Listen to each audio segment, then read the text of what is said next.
Nearly half of all multifamily listings are currently slashing their prices across the region. And in some submarkets, it's even more than half. Even in some of the most resilient markets, 1 out of every 3 sellers are starting to flinch on price. This isn't a calm market, it's one that's recalibrating quietly but fast.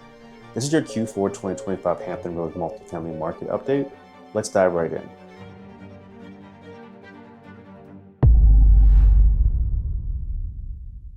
So when I say that nearly half of all listings have slashed their price, why is that? Well, I personally think that's because you have a lot of sellers that tried pricing their assets too high. Market's not responding there.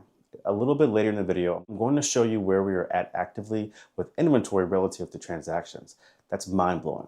When you see what's happening there, you'll understand why a lot of these listings are having price adjustments. We'll then be taking a look at data on days on market, months of supply, all the factors that help explain why there are so many price cuts. But ultimately, it comes down to sellers who overprice their assets, and the market's not there to pay them what they want. So now they're trying to find the right price by coming down either a little bit or a lot. When you look at it broken down by submarket, you can see here what that distribution looks like. Across the Hampton Roads, which includes Norfolk, Virginia Beach, Chesapeake, Newport News, and their surrounding submarkets, we're looking at significant price reductions across the board.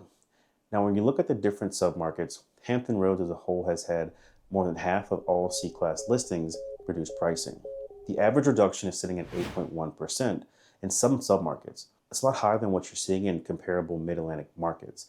On a $10 million asset, that's at least $810,000 in price reduction. $610,000 on a $7.5 million property. The submarket seeing the most aggressive reduction, Hampton itself, parts of Newport News, and Norfolk City are all experiencing significant pricing pressure. Now, where are these reductions concentrated by asset class? Broken down, you can see that the lower end of the market, properties trading at $100,000 to $120,000 per unit, those are going to be mostly C-class value-add assets. Some Class B minus workforce housing, over half of all listings in this bracket have had a reduction. Now that's counterintuitive when you think about it because you would assume that the more affordable the base is, the higher the demand. But I think you also have sellers that are trying to price these assets way higher than what buyers are prepared to pay given the current debt costs of the SOFR plus 275 and the rent growth reductions that are moderating from 10% in 2021 to about 3.1% today. So what's driving it?